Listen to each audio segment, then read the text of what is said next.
São exatamente 10 horas. Tempo nublado na capital paulista. Neste momento, os termômetros marcam 19 graus.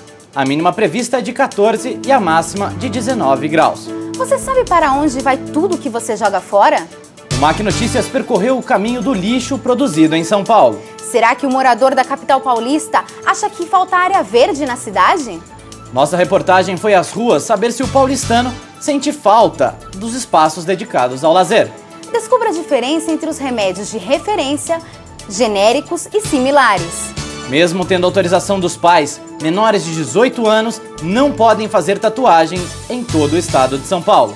Você sabe o que é bullying? Conheça mais sobre este problema entre crianças e adolescentes.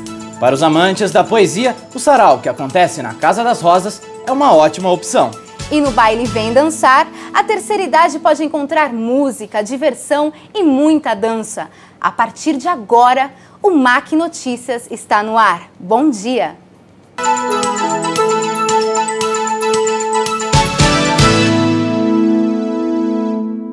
Bom dia! O aterro São João, o último da capital paulista, localizado na Zona Leste, foi fechado em outubro do ano passado. Porém, as toneladas de lixo produzidas na cidade de São Paulo continuam nos municípios vizinhos, como Itapevi. A reportagem é de Bruna Almeida, Michele Souza e Aimee Carvalheiro. Na cidade de São Paulo são produzidas todos os dias aproximadamente 17 mil toneladas de lixo. Mas você sabe para onde vai tudo isso? Para as ruas, né? O povo joga na rua. Eu creio que é pro Tietê. É pro lixo, o lixo vai pro lixo, né? Ultimamente não. Menor ideia. Eu sei que a gente joga em tudo que é lugar, o cara vem junto e vai para algum lugar, aí não sei. Aterros sanitários são os lugares ideais para depositar o lixo. São áreas grandes preparadas tecnicamente para garantir proteção do meio ambiente, impedindo a contaminação do lençol freático. A prefeitura é a responsável pela coleta e a disposição final. No município de São Paulo, isso é feito por empresas contratadas pela prefeitura, que são concessionárias do serviço público.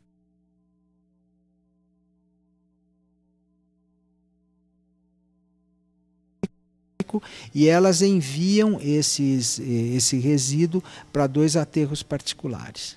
Só de resíduos domiciliares são coletados aproximadamente 10 mil toneladas por dia e cerca de 11 milhões de pessoas são beneficiadas pela coleta. O Centro de Gerenciamento de Resíduos de Itapevi é um dos destinos do lixo de São Paulo. Para cá é enviado parte da demanda do lixo da região oeste da nossa metrópole, possuindo capacidade de atender até 1.000 toneladas diariamente. Nos aterros, os resíduos são compactados diariamente e cobertos com terra para evitar inconvenientes como infiltração por água de chuva, emissão de gases e dispersão de materiais leves pelo vento. Aqui são utilizados de 150 a 200 caminhões para a coleta. Os aterros têm vida útil limitada. Quando suas atividades são esgotadas, podem e devem ser utilizadas como área de lazer.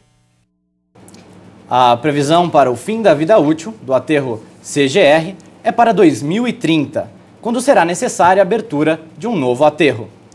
A corrida eleitoral pela presidência da República está cada vez mais acirrada.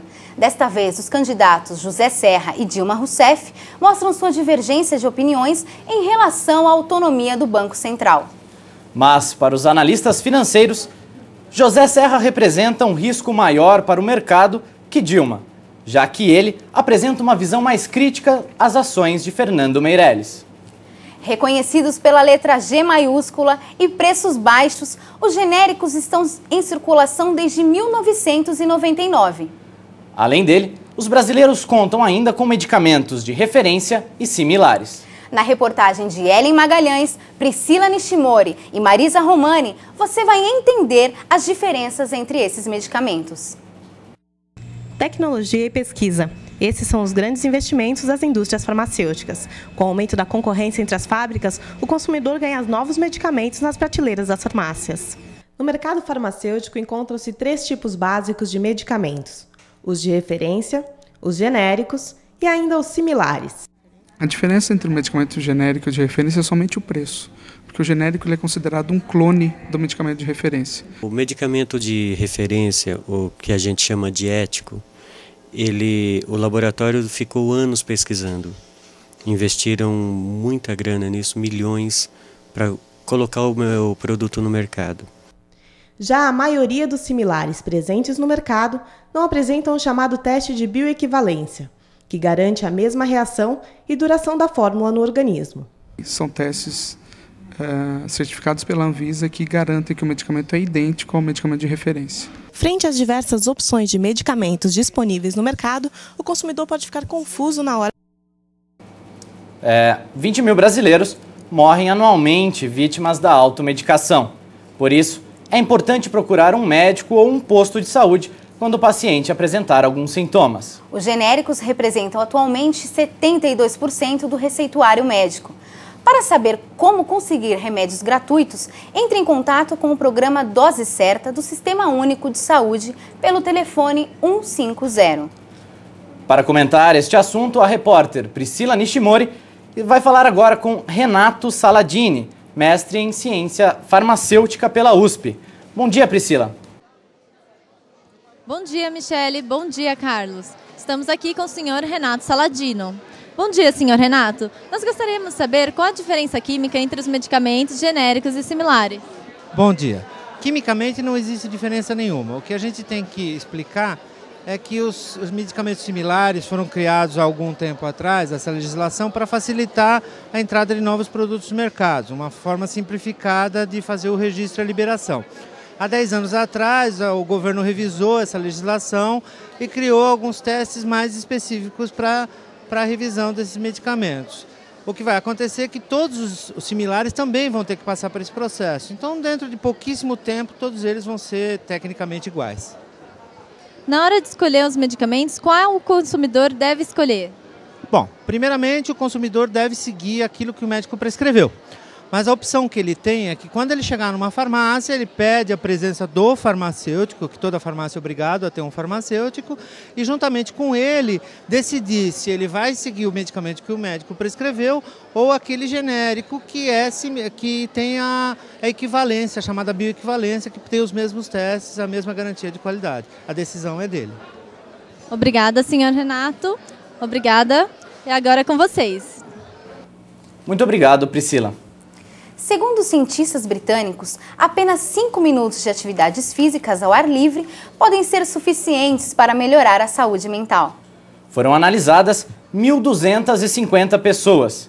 Melhoras no humor e na autoestima foram observadas naquelas que praticavam diferentes tipos de exercícios em lugares como parques, jardins, fazendas e reservas naturais. A sensação de bem-estar surge em apenas 5 minutos e continua ao longo do tempo, mas com menos intensidade.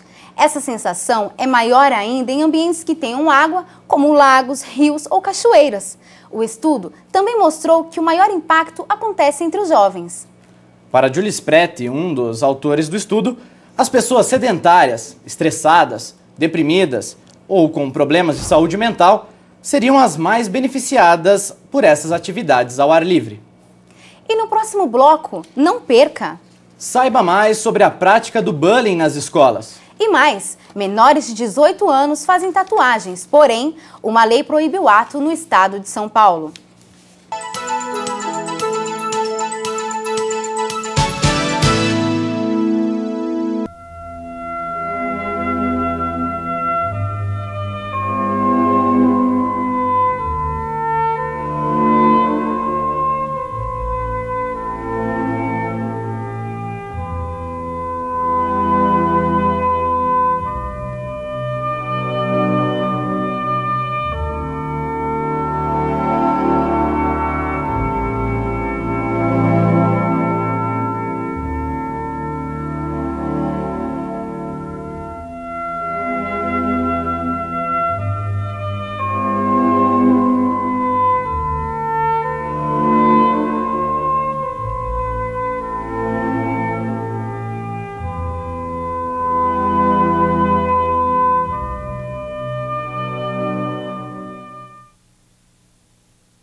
você também pode deter os que destroem o meio ambiente.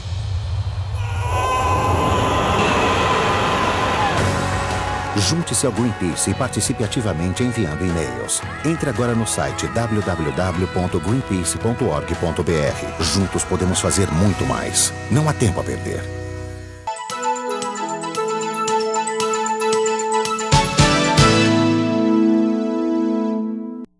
Uma ação frequente no cotidiano das escolas, mas tão pouco discutida, é o bullying.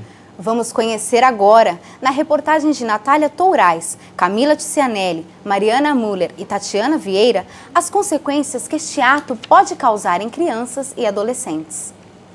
Você sabe o que é bullying? Bom, meus filhos na escola sempre comentam de colegas que são menosprezados pelos outros, são tratados de maneira hostil. Nunca ouvi falar, o que é isso? Então, geralmente é um comportamento que não só acontece na escola, mas também em família, entre vizinhos, profissionalmente, onde sempre uma pessoa é humilhada em relação ao outro que se diz mais forte. Durante as principais atividades de vida de qualquer pessoa, independente da idade, o contato com as outras é inevitável. Este contato muitas vezes traz dificuldades no relacionamento entre duas ou mais pessoas. O que para muitos é uma diversão, para outros torna-se um grande pesadelo. Chegava um giz, jogava uma borracha e me xingava. Estúpido, cabeçudo, gordo, idiota, um monte de coisa. Ele era muito nervoso, agressivo e às vezes voltava chorando. Os que praticam bullying continuam com este comportamento por serem influenciados pelas risadas dos colegas. Eu acho muito engraçado. Ser diferente muitas vezes é motivo de ofensas e brincadeiras, o que pode gerar muitas mudanças de comportamento. Essas mudanças podem provocar graves crises de depressão e, em alguns casos, até o suicídio. Um acompanhamento psicológico é necessário para que o aluno não tenha problemas mais sérios no futuro. Eu acho que assim, a criança que sofreu esse trauma, ela geralmente vai tentar evitar ir para a escola, a gente vai perceber que ela vai, de alguma maneira, sinalizar. E aí eu acho que um tratamento psicoterapêutico ou outro tipo de tratamento que possa estar dando para essa criança meios para que ela possa se expressar, entender o que está acontecendo para ela, é muito importante para que ela consiga superar tudo isso que ela passou. Para denunciar o bullying ou outros abusos contra crianças e adolescentes, Disque 100 de qualquer telefone. Peritos do Instituto de Criminalística investigam as causas do incêndio que ocorreu dia 15 de maio no Instituto Butantan. O incêndio atingiu um galpão do Centro de Pesquisas e destruiu a maior coleção científica de cobras do mundo, iniciada há 120 anos. Um acervo com mais de 450 mil aracnídeos, incluindo aranhas e escorpiões, também foi devastado. Os animais eram preservados em vidros com álcool e formol. O Instituto declarou que aguarda a perícia para se pronunciar. Uma legislação de 1997 proibiu entre menores de 18 anos, mesmo com autorização dos pais, fazer tatuagens e piercings. Na reportagem de Marcela Bonazzi, Marcela Domingo e Leandro Vitor, veja como segue a rotina dos tatuadores com essa lei e quais as alternativas encontradas pelos jovens para burlar a regulamentação. Tatuagens e piercings são uma forma muito comum usada pelos jovens como maneira de se expressar ou apenas como forma de chamar atenção. No entanto, o que poucos sabem é que tatuagens e piercings foram proibidas a menores de 18 anos por uma lei de 1997. Antônio Carlos Ferrari, presidente do Sindicato dos Tatuadores e dono do estúdio Scorpions Tattoo, fala um pouco mais sobre a lei do deputado Campos Machado. Isso para a gente foi o maior erro político porque causou o maior efeito negativo na saúde pública do estado de São Paulo. Os desenhos e lugares variam, no entanto, as tatuagens continuam uma constante entre os jovens. Apesar disso, a Lei nº 9.828 proibiu que menores de 18 anos façam tatuagens ou piercings, mesmo com autorização dos pais. No clandestino, eles não querem nem se legalizar para poder fazer em menor de idade. O tatuador Igor da Costa Coelho explica qual o procedimento seguido quando um jovem menor de 18 anos procura o estúdio. E geralmente quando a molecada vem procurar a gente, aí, os adolescentes, com autorização dos pais para fazer uma tatuagem, a gente mostra para eles que realmente, com autorização ou sem autorização dos pais, menor de idade, menor de 18 anos, no estado de São Paulo, é proibido de fazer a lei. Luísa fez uma tatuagem em suas costas quando tinha 15 anos e garante que não sabia da proibição.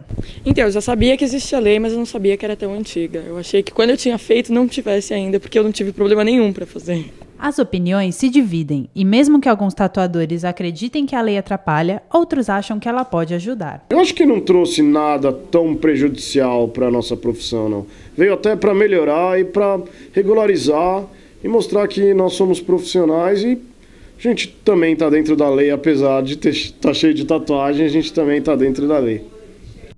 Com essa proibição, os estúdios clandestinos se alastraram e, por isso, muitos não têm a fiscalização necessária para garantir a segurança e a higiene de seus clientes.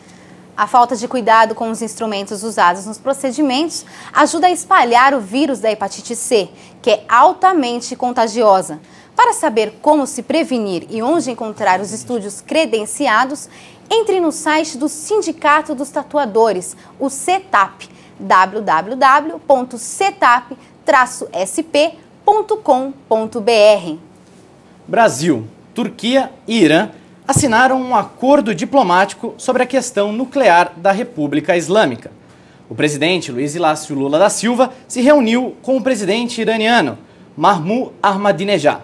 No encontro que ocorreu neste mês de maio, os presidentes falaram sobre uma possível negociação e afirmaram que este acordo foi uma vitória da diplomacia. O acordo, que mobilizou todo o cenário internacional, levou em conta as conversas que o governo brasileiro teve com os russos, os chineses e franceses e permitirá ao Irã desenvolver energia nuclear para fins pacíficos, desde que haja troca de combustível nuclear. Novas sanções do Conselho de Segurança da ONU foram criadas para ampliar punições contra o Irã e instituições do país, caso se recuse a interromper as atividades nucleares. A República Islâmica enviará ao exterior 1.200 quilos de seu urânio de baixo enriquecimento, em troca de 120 quilos de combustível, para o reator de pesquisas médicas do país. Com a correria, os ônibus lotados, trânsito caótico, trabalho excessivo e contas a pagar na cidade de São Paulo, toda a arte inserida no cotidiano é deixada de lado. Parece coisa antiga, mas escrever e declamar poesias em um sarau é o que muitos fazem para entrar em contato com a arte. A reportagem é de Cristine Liber, Andréa Martinelli e Carlos Xavier. Em plena Avenida Paulista, centro econômico da cidade de São Paulo, está localizada a Casa das Rosas, local dedicado à poesia e à literatura. Lá você pode encontrar diversas manifestações artísticas e culturais gratuitas. Luciana Ueda, professora de teatro do Liceu de Artes de Taboão da Serra, participa com seus alunos dos eventos da Casa das Rosas e concorda com a gratuidade encontrada no espaço. Que a arte não seja apenas para a hierarquia, que não seja apenas para a burguesia, que não seja apenas para as pessoas que podem pagar pela arte, né? Acho que as pessoas todas elas têm direito à arte. Mensalmente, a Casa das Rosas realiza o Sarau da Casa. Esse sarau conta com a participação de poetas convidados e também do público, que contribui recitando poesias autorais e de poetas consagrados. Será militar como teu prêmio. Frederico Barbosa, diretor da Casa das Rosas, explica o diferencial do sarau da casa para outros saraus. Que qualquer um pode participar, essa é uma diferença que é importante, é só se inscrever, né? E a gente tem em geral de 20 a 30 pessoas que participam em todo o sarau da casa, vem e mostra o seu poema. Alguns dos participantes do sarau da casa nos contam o que acham do evento. Eu acho que a gente vem expor nossas poesias, é um espaço cultural, não é? Então eu aproveito. Olha, eu acho muito importante que um sarau dê oportunidade para quem está chegando, para quem está começando, para quem tem um trabalho que não é visado. E agora a casa é essa maravilha. O tempo todo acontecendo sarau, poesias, exposições, aberto para o público, que é muito bacana. Não precisa pagar, a entrada é livre, isso daí disponibiliza para que todos possam conhecer a Casa das Rosas. E eu já inscrevi minha turma, né? Você se sente em casa, literalmente, além de ser a Casa das Rosas, que é uma casa maravilhosa, tem uma história maravilhosa. Então você se sente em casa, o artista está em casa. Ao final de cada sarau, uma banda convidada se apresenta, encerrando a noite com melodia e descontração.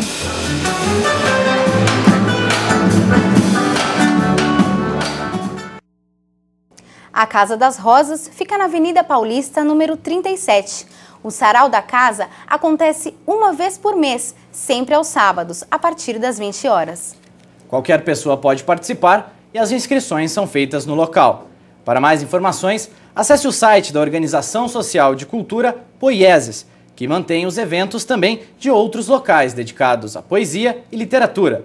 www.poieses.org.br. No próximo bloco, nossa reportagem confere como a população paulista explora as áreas verdes de São Paulo. E você descobrirá um pouco mais sobre o baile Vem Dançar, que agita a terceira idade em São Paulo.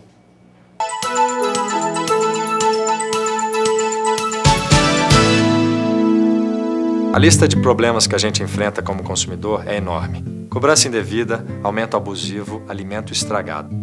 O IDEC, Instituto Brasileiro de Defesa do Consumidor, luta para que os produtos e serviços que você consome sejam mais seguros e para que todos os cidadãos tenham acesso a bens e a serviços essenciais. O IDEC é mantido pelos seus associados, pessoas como você.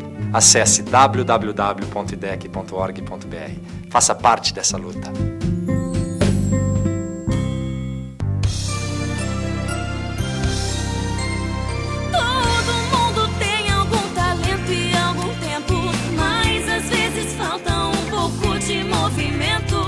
Sai do lugar, levanta daí. O que você sabe fazer faz falta por aí.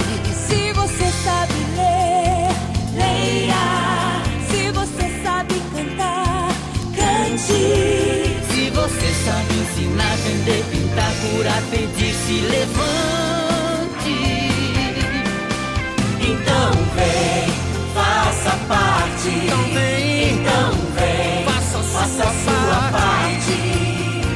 Bota a mão na massa, não espere, vai e faça também. Então vem,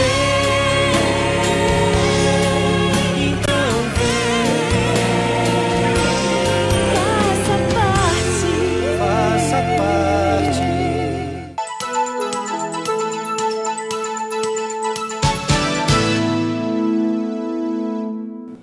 Nos dias 15 e 16 de maio, aconteceu a 6ª edição da Virada Cultural Paulistana, que foi marcada por diversão e tumultos. Um jovem morreu esfaqueado na famosa Avenida São João. A virada contou com a participação de aproximadamente 4 milhões de pessoas na capital. Neste final de semana, dias 22 e 23 de maio, a Virada Cultural divertiu a população de 30 cidades do litoral e interior. Foi a 3ª edição da Virada Cultural Paulista, que teve na sua programação nomes internacionais e nacionais, como Cat Power, Manu Chao, Lenine e Zé Cabaleiro. A cidade de São Paulo possui 47 parques estaduais e municipais que oferecem lazer e sossego para os habitantes dessa grande metrópole. Mas o paulistano ainda sente falta da natureza na capital. Nossos repórteres Felipe de Andrade, Derek Calheiros e Rafael Victorino foram até o Parque Vila Lobos saber da população a opinião sobre o assunto. São Paulo, a maior cidade do Brasil. Seu crescimento desordenado, privilegiando o asfalto e construções em cimento, fez com que suas áreas verdes ficassem raras. Apesar de possuir mais de 40 parques municipais e estaduais, a cidade de São Paulo possui entre 5 e 6 metros quadrados de área verde por habitante, abaixo do recomendado pela Organização Mundial da Saúde, que é de 12 metros quadrados de área verde por habitante. O cidadão que quer sair da poluição e relaxar um pouco possui algumas opções de parque, mas para algumas pessoas isso não é o suficiente. Seria bom se tivesse mais, opção, de parque, Que eu saiba tem poucos, Inclusive a gente mora mesmo perto do museu, mas como opção assim de parque, igual esse Vila Lobos, assim, não existe. Pelo tanto de carro, poluição e congestionamento que tem em São Paulo, deveria ter mais parque e área verde para o povo andar.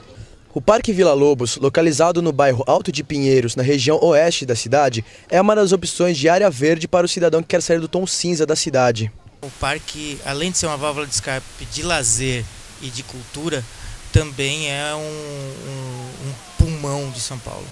O parque tem uma área de 732 mil metros quadrados, possui ciclovia, quadras, campos de futebol, playground e bosque com espécies de mata atlântica. O cidadão paulistano precisa dos parques para fugir do estresse, do trânsito e do trabalho.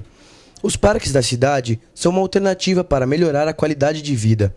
A maior cidade do país precisa fornecer ao seu povo essa qualidade. Para quem se interessou, o Parque Vila Lobos fica aberto de terça a domingo, das 7 às 18 horas e possui estacionamento gratuito. Muitos consumidores escolhem os medicamentos genéricos devido ao preço acessível. E isso só é possível porque mais de 80% dos medicamentos genéricos vendidos no Brasil são produzidos no nosso próprio país. Contudo, de acordo com a Progenéricos, os remédios poderiam ficar ainda mais baratos se as alíquotas do ICMS, que variam de 17% a 19%, fossem menores. Não há por que a terceira idade ficar parada. A Secretaria Municipal de Esporte, Lazer e Recreação oferece diversos tipos de atividades físicas para esse público.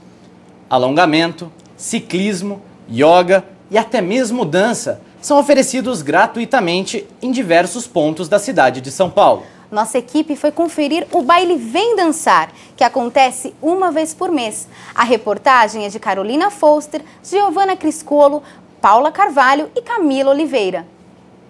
O dia hoje promete muita agitação, para não deixar ninguém parado. É o baile Vem Dançar, que acontece aqui no Parque dos Trabalhadores, na Vila Carrão, em São Paulo. O evento, organizado pela Secretaria de Esportes, Lazer e Recreação, é voltado para o bem-estar da terceira idade. O som hoje ficou por conta de Luiz Airão, que embalou 3.500 pessoas, em sua maioria idosos, com canções dos mais diversos ritmos, passando por MPB, samba, tango e sucessos da Jovem Guarda. O idoso não trabalhou, produziu e passa a ser passado. Muito pelo contrário, ele tem ainda uma grande contribuição a dar, portanto ele precisa ser alguém absolutamente ativo, colaborativo, e isso tem que ser feito estendendo a mão, criando programas como esse. E eu estou aqui nos bastidores com a Dineia Cardoso, que é a organizadora do evento Vem Dançar. Alguns problemas da terceira idade são depressão, ansiedade e solidão. Com esses eventos, eles minimizam. Atualmente, a população idosa no Brasil é de 12.600.000 pessoas, sendo 6.900.000 mulheres e 5.700.000 homens. O que é importante lembrar é que há um processo de envelhecimento da população. Nada mais justo do que fornecer a essas pessoas uma qualidade de vida cada vez melhor. Tudo que movimenta o corpo, o nosso esqueleto agradece. Quem é feliz, diga eu! Para saber mais sobre o baile, acesse o site da Prefeitura de São Paulo, www.prefeitura.sp.gov.br. Vamos agora com a repórter Giovana Criscolo, que traz mais informações sobre o assunto. Bom dia, Giovana!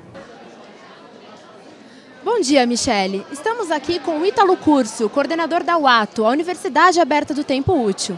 E ele vai nos contar um pouco mais sobre os cursos oferecidos. Bom dia, Ítalo. Bom dia. O que é a UATO?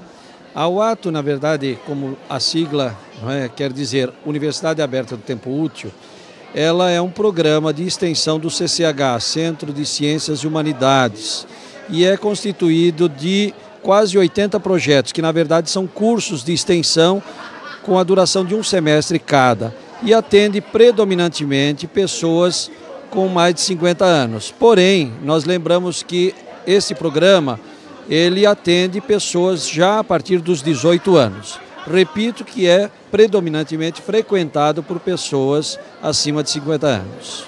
Quais os benefícios que você acha que esses cursos trazem aos idosos? Bom, o maior benefício que nós vemos é a ocupação do tempo. Aliás, o nome é muito sugestivo, Universidade Aberta do Tempo Útil. Então, essas pessoas poderão ocupar o tempo com atividades muito proveitosas, com atividades que enriquecem a cultura, o lazer e a descontração, além do bom relacionamento que essas pessoas têm entre si, entre colegas. Ótimo, Ítalo, obrigada. Giovana Criscolo para o MAC Notícias. Obrigado, Giovana. A pesquisa Datafolha, feita no dia 12 de maio pela Folha de São Paulo, considera que 57% dos paulistanos concordam com a convocação do técnico Dunga. Para uma eventual substituição do camisa 10, Júlio Batista e Elano são as opções. Com a não convocação de Paulo Henrique, o Ganso, e a fase instável de Kaká por causa de suas lesões, o Brasil estará desfalcado de uma camisa 10 para a Copa do Mundo na África. E o MAC Notícias fica por aqui. Um bom dia para você e até amanhã.